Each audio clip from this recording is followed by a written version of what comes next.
birthday today.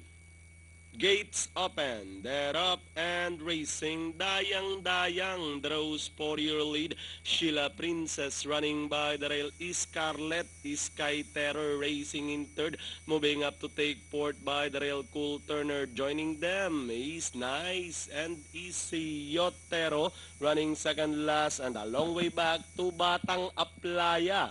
Heading towards the last 900. Now we have Sheila Princess, Cool Turner throwing a challenge on the outside. Dayang running on the outside. Third moving up by the rail is Nice. And this Yotero remains in fifth. Then followed by Scarlet, Sky Terror, and Batang Aplaya is still in behind them past the last 600.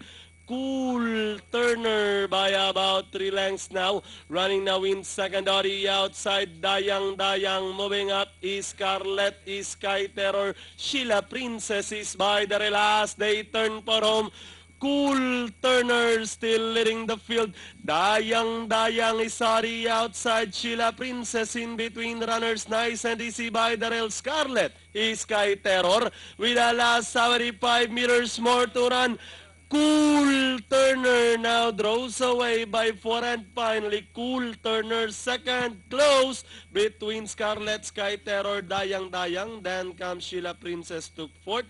Number 5, Nice and DC Yotero